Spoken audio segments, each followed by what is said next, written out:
Welcome everyone. Today is June 19th, 2024, and it is very hot and humid today.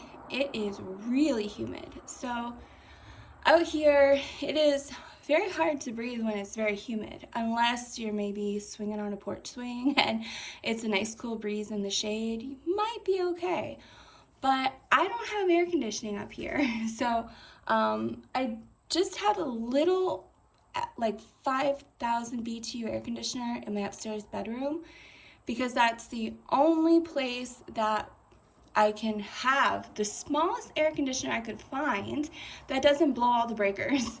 So I have a new panel box that came with the house, but the electrical is extremely old, and I believe it's the original electrical from 1912 when they built the house.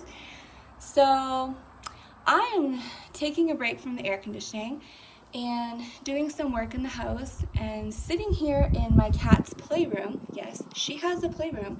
Actually, I have several rescues. And they have a playroom with 2 windows, and it's a corner room. So I'm just sitting here where there's a beautiful breeze, and something has been on my mind a lot lately because of something that happened that really brought my attention to something I never ever thought would happen.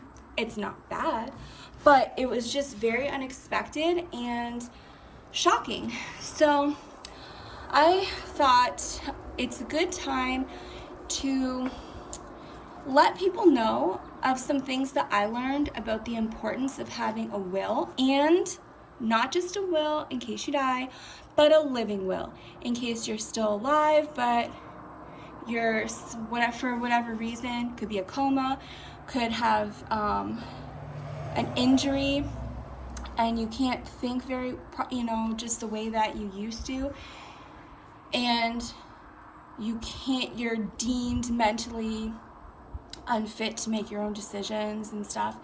So it is extremely important to have some legal documents in place. And I'm going to tell you some things that I learned that are extremely important that hopefully will help you and people that you know.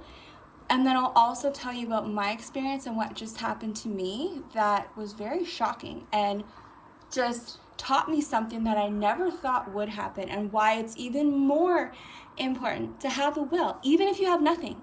If you don't have an asset, you have no money, you're renting, you don't have a home, you have nothing, you take a bus, you don't have a car, you have nothing, you're in debt, you have bad credit, does not matter. And I will tell you why, because I just learned this.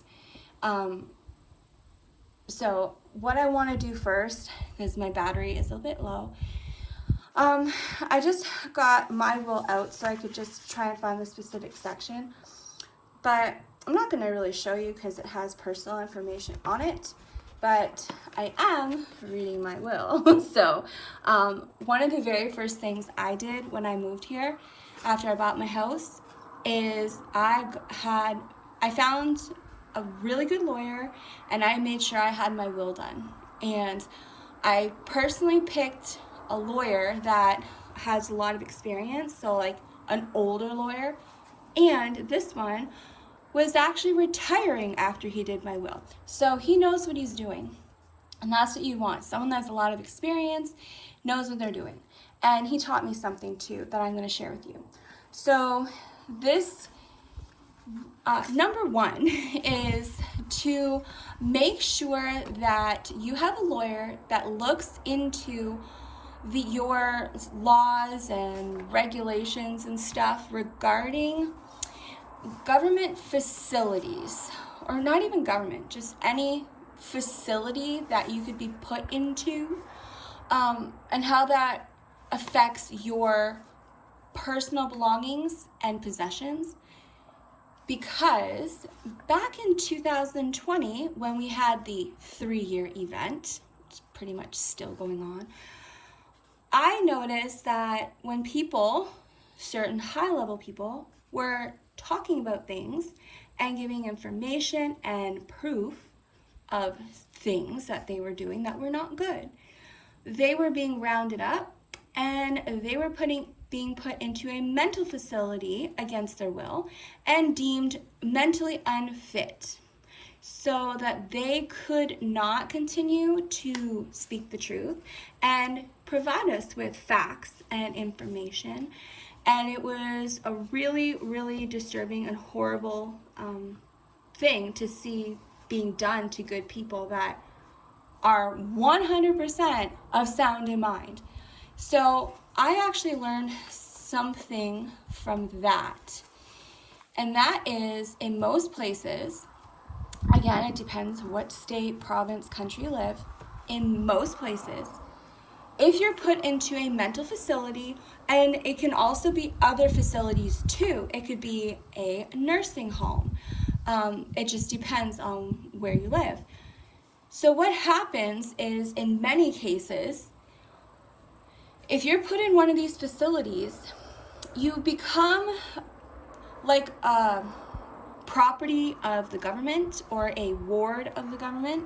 So they actually have the right to now be considered your legal guardian, and they also automatically have the right to all of your estate. So if you have a home, a car, a retirement fund, a bank account, anything you have, all your possessions in your home, it now belongs to the government, who is your legal guardian.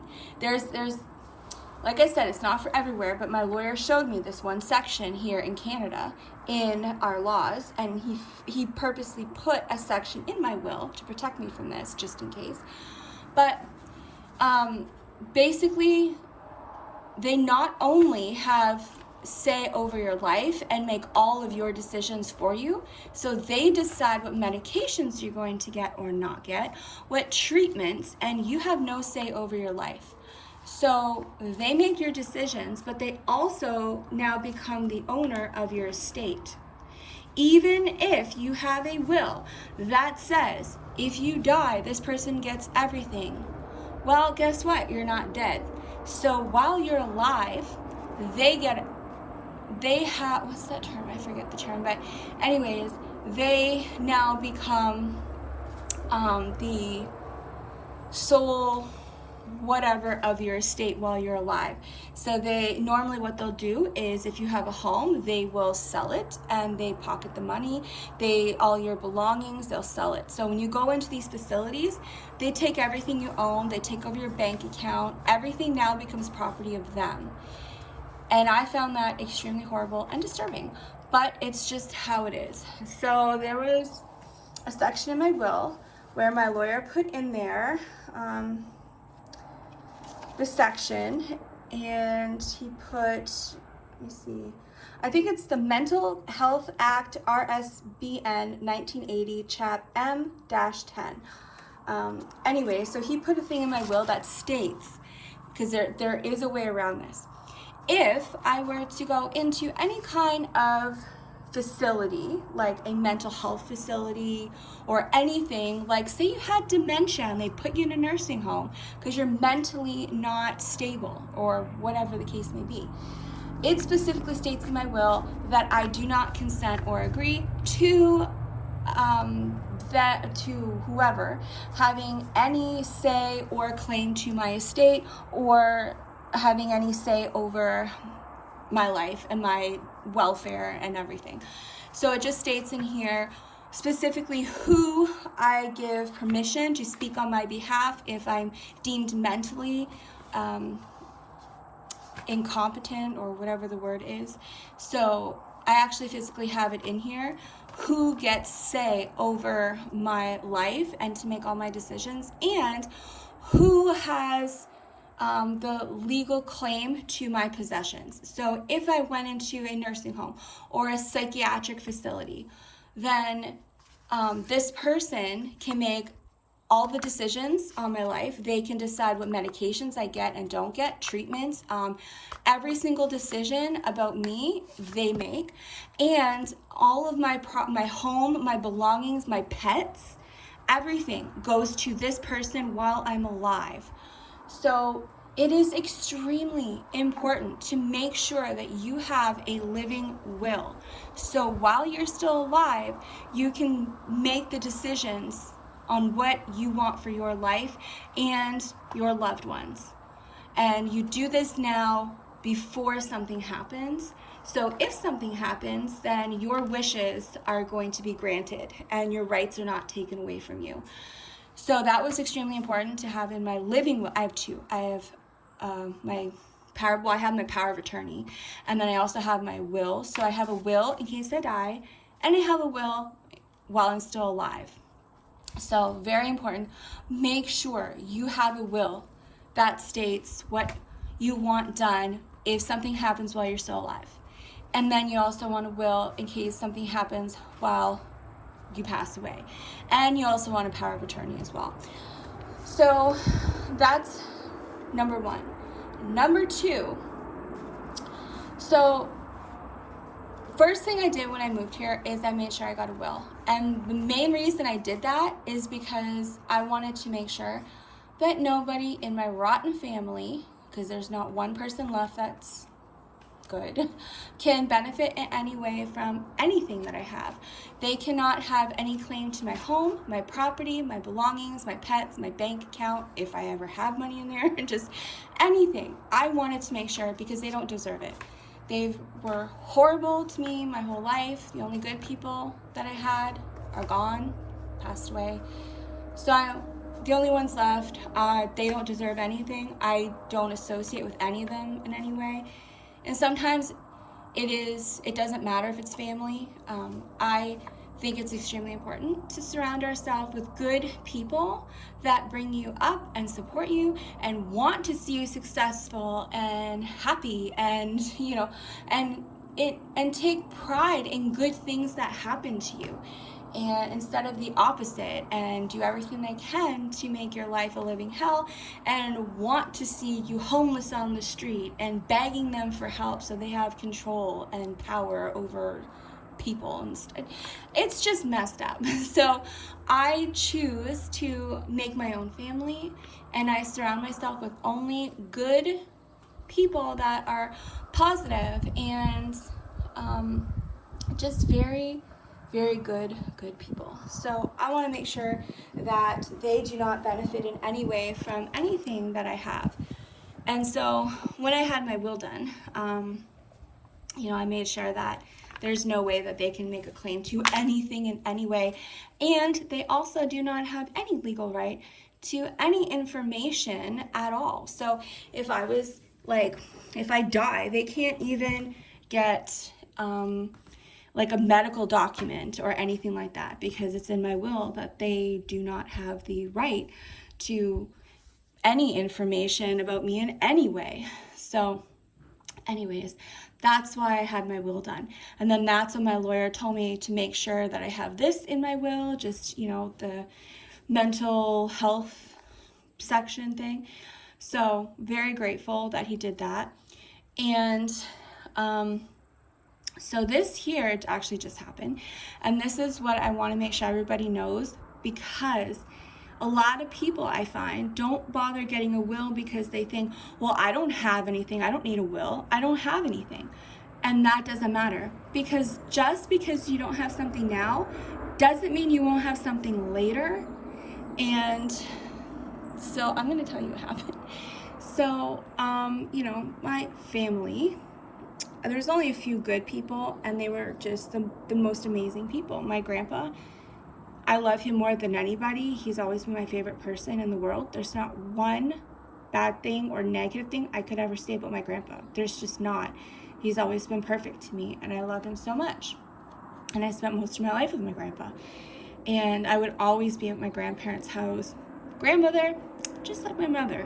But my grandpa, complete opposite. So spent a lot of time with my grandpa. Now, my grandfather, he did not want me to ever have to worry about money or to suffer or anything. Of course, he knows what my mother's like. So he's always been investing in things since I was a baby. And he would always show me when I would go over there. He'd always get excited. Oh, look at, these coins I just got. He would always get things that are worth money and that are increasing in value. And so everybody knew. My grandmother, she knew everything. My mother, everyone knew. My grandpa has a lot of stuff that he would always invest in and put aside. And when I turn 16, I can do what I want with it. So I can keep it, I can sell it, I can pay for school or a car or a home, down payment on a house, whatever it is that I want or I need, then I will at least have something to start me off in life. And I don't have to, worry about money or have hard times. And my uncle, who is my mother's brother, my grandpa's son, he did the same thing. He didn't have kids, but he loved me so much, and he lived out of town. He would mail boxes of stuff down to my mother to put aside for me. When I turned 16, I got nothing. Well, of course, I was on my own as soon as I could get away from her. But she stole every single thing that my uncle had been sending. He was murdered when I was younger. But before then, he would always send stuff down. She stole every single thing. I have not gotten anything that was mine. She stole every bit of it.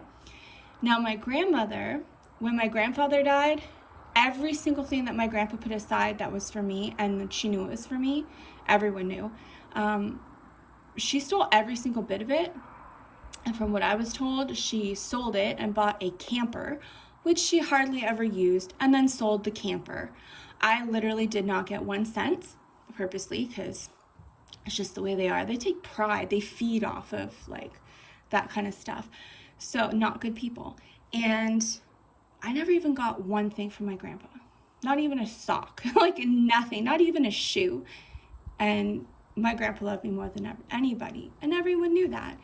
But when you have very jealous people that are also really horrible and extremely selfish, then these are the kind of things that happen. When you have extreme selfishness and greed and just really negative, rotten people, this is the kind of things that happen.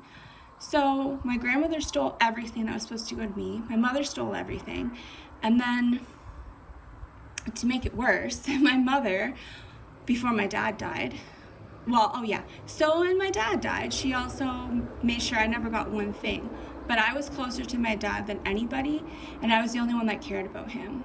She could not care less. She would just always be at my grandma's house and leave him to make his own food. And my dad worked hard labor job his whole life, and to the point that he had so many physical problems from working so hard and working a full-time physical labor job and then a part-time job on the side. He had all kinds of health problems, and he also had a botched hip replacement. He was in so much pain all the time, and she didn't care. So my dad mostly ate TV dinners and stuff because he doesn't know how to cook. He spent his life working all the time. I bought my dad a brand new bed because he was in so much pain from the old bed my mom got from the garbage for him. And it sat there. I had it delivered. It was in a box, one of those nice ones in the box. So it would be easy to get it in the house, up the stairs, and set up instead of having a great big mattress. And I got it for him for Father's Day. It sat there for 2 years. 2 years it sat there because she couldn't be bothered to take it out of the box and put it up, which only takes maybe 15, 20 minutes. And I know because I bought the same one for myself. So it sat there for 2 years. And he was in so much pain all the time. Every night he could just hardly sleep. He was always waking up in pain because the bed was an old one my aunt threw in the garbage years ago. My mom brought it home for my dad so she didn't have to buy him a new one. And anyways, before I moved, my dad somehow was able to get that heavy thing down into the car and brought it to me and just said, "Here, you might as well take it back. She ain't gonna put it up. It's already been sitting there for 2 years."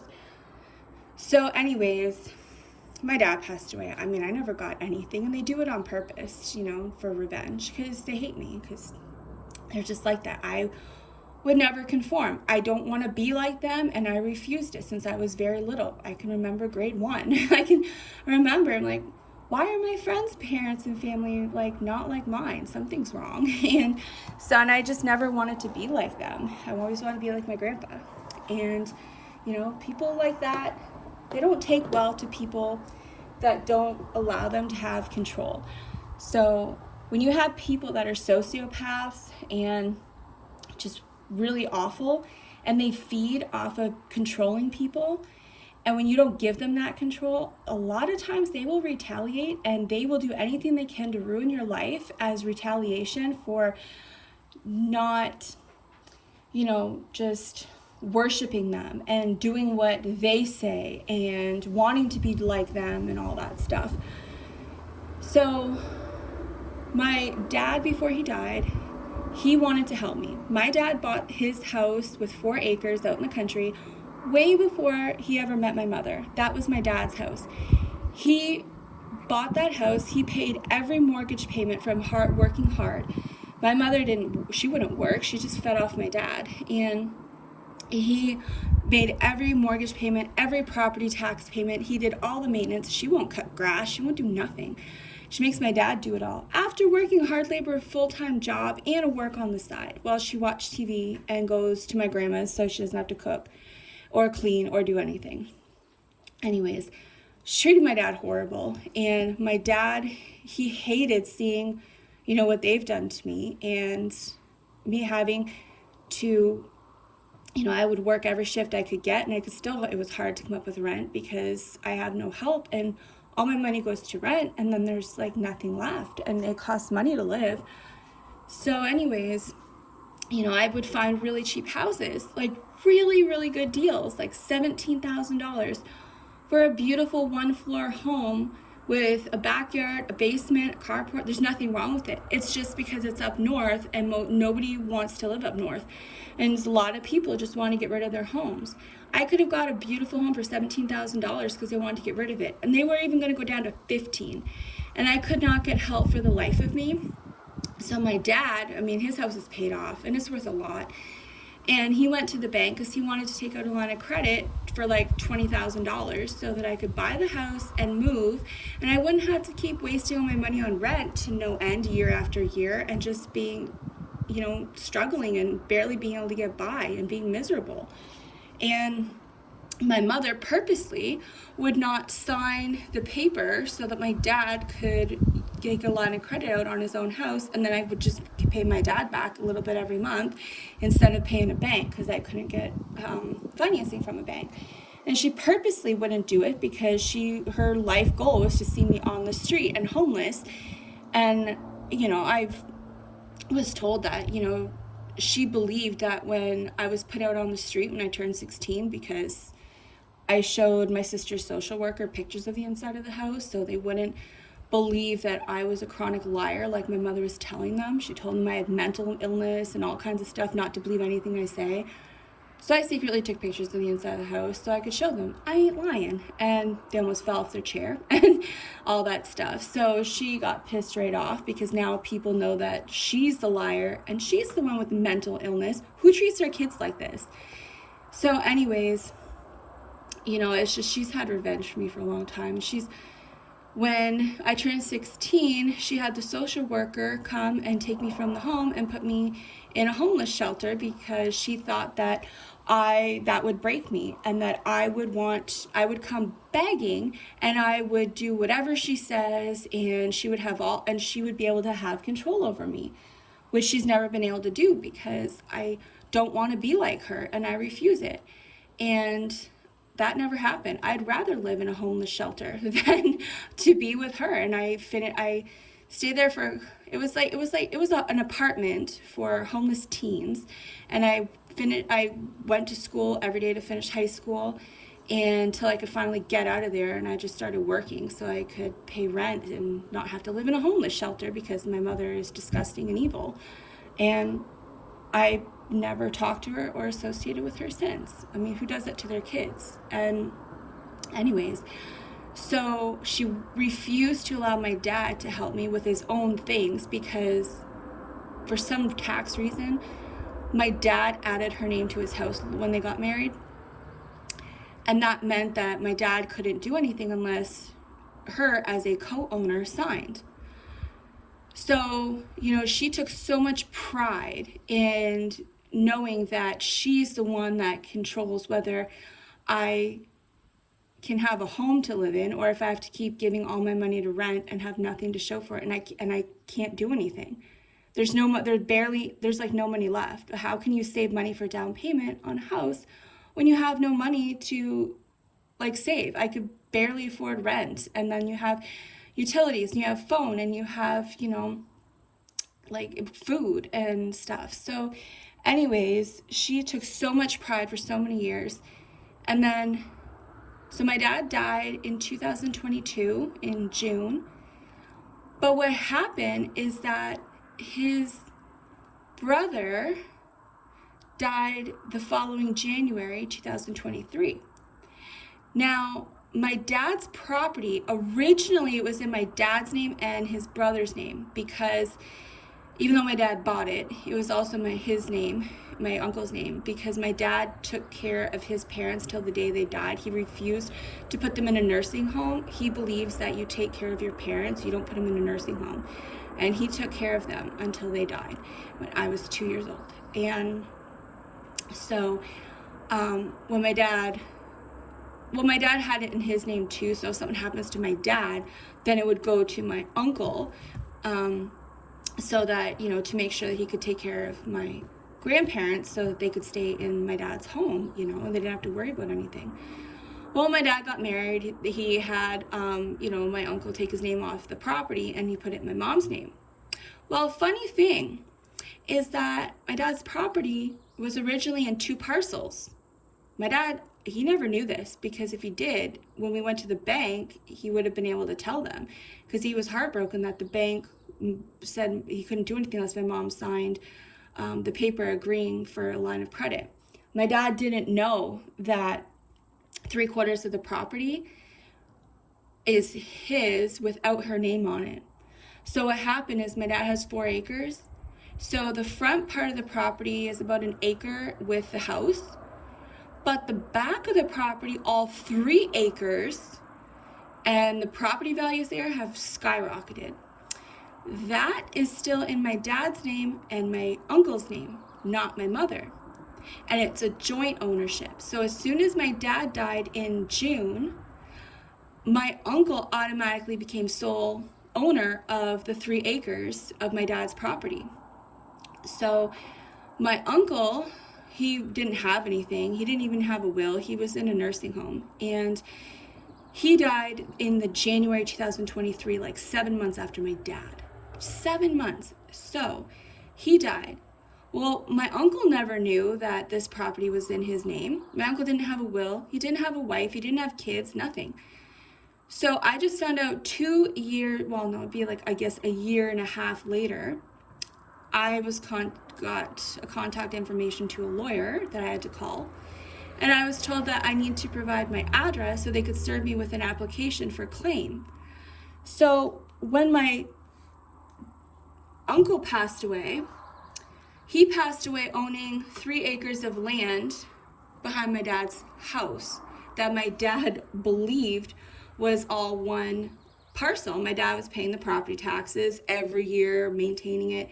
My dad thought it was all like one parcel of property, because like it was all 4 acres together.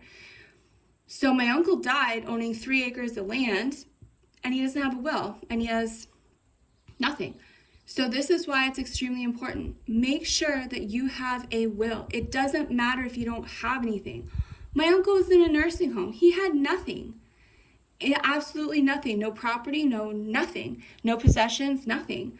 And he died with owning 3 acres that he didn't even know he owned. So now I talked to this lawyer, and he said that my uncle's property, they have to figure out who to give it to now, or what to do with it, because since he didn't have a will and he didn't have children, then it would go to his parents, but they died when I was 2. And so now his siblings and their children can file a claim. So the land that my mother tried so hard to make sure I could not benefit from in any way, she don't even own now. So it's funny how God works, because he really does have a good sense of humor. So, I think it's funny. She took so much pride in making my life as miserable as possible and wouldn't let my dad help me with his own land. And now she only owns 1/4. 3/4 of the property she tried to keep from me, she don't even own. So, I mean, I don't think I'll get anything, so I ain't worried because it's landlocked, but the value is all the my dad, 3 acres in that area outside the city. That's a lot. And there's a lot of houses built all around my dad's property. So those are the people who are going to find value in that, buying it to extend their tiny little, those little like backyards, because they only have tiny little backyards. So my dad, his property, those are the people that are going to be interested in purchasing it or sections of it to extend their backyards.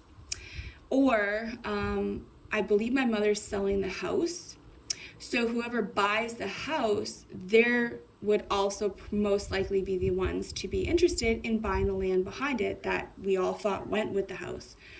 So anyways, if I get anything, great, but how many people am I going to have to divide my own father's property up with? Because now my uncles that are still alive, who have nothing to do with the property, never paid taxes, never owned it, never lived there, and all their kids, now they get a claim to my dad's land that really should be going to me. So if I get anything, great. But, if anything, I'm thinking probably $100. I'm grateful for it, but it's the point behind it. So I'm not expecting anything. If I get something, great. But, the way the world is, I'm just not expecting anything. So if I get something, great. But, and who knows how long it's going to take either. So, this is just something else that I really, really want people to understand, because most people that I've come across don't have a will, and they say they don't need one because they don't have anything. Well, just because you don't have something now doesn't mean you're not going to have something later. And it's not just about you, it's about your loved ones and the people that you would want to make sure they're taken care of. So, just in case you happen to die owning a whole bunch of property you didn't even know you had, wouldn't it be nice to make sure that you get to choose who you can pass that property down to, instead of it having to go to court and a whole bunch of random family members can file a claim to it, and then it has to get sold, and then whatever you get for it is divided up between all those people. That's not fair. My dad, he don't know any of these nieces and nephews. Why should they profit from my dad's property that he used his own money for to buy and spent over 40, 50 years, at least 50, 60 years, but 50 some years, paying property taxes on and paying all the mortgage payments? Why should they benefit? It's unfair. But the way I see it, you know what? It's God's way of saying, don't worry. It's just karma. What brings me the most joy is at least she doesn't own it. So if it gets sold and I get $5, well, that's fine. At least she doesn't get $5 because she has no legal right to it. So, that's just the way I look at it. God kind of helps me out a bit. You got screwed over really bad, and that's not fair. So, we kind of work things out where things just happen to not get filed properly way back in the day, and 3/4 of the property didn't get transferred over. So, it's kind of like her karma. You don't own all this property. So she thought she was going to be able to sell a house and take all my dad's money, but she only has 1/4 of the property now. So, I find it funny. So, for me it's funny because, it's like karma, and I'd rather these people I don't like and don't want anything to do with profit from it than her.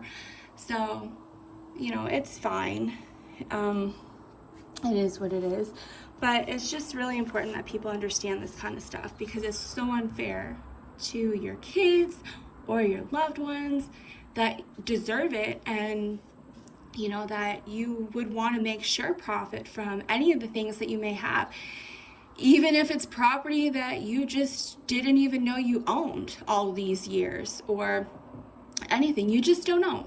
Somebody could pass away and you don't even know they're in your will. Because I will tell you, the person who's in my will, the main person knows, but if that person dies, I have a secondary person and they don't even know. So, it happens. So sometimes you just don't know whose will you're in. And you may pass away not knowing that you have assets or whatever it is. And it's so important to make sure that your voice is heard, and we all have the right to make our own decisions on what we want done. So it's important to take advantage of that. So I encourage everyone to please make sure that you have a power of attorney and you have a will and a living will. And it's not just for you, but it's also for your loved ones and your family. Because it's so unfair to them to, have to deal with all this kind of stuff when you're gone. So hopefully it just gives you some bits of information to consider when making a will, to make sure that you are protected in case for whatever reason you get put into an institution. Make sure that your rights are taken care of, because you have the right to choose who you want to speak on your behalf and to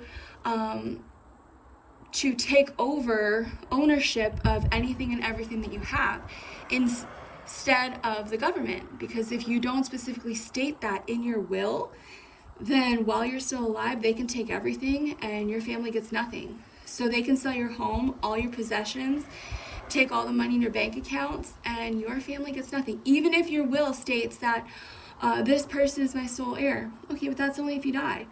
So while you're still alive, they legally have the right to take everything, because everything automatically goes to them under the law, to the government. So by the time they die, they have nothing. So it's very unfair. And I just want to make sure everyone's protected, because these are your rights. It's just most people don't know them. I didn't.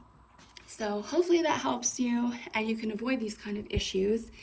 And please make sure that you have a will that is really specific. My dad, my grandpa, they never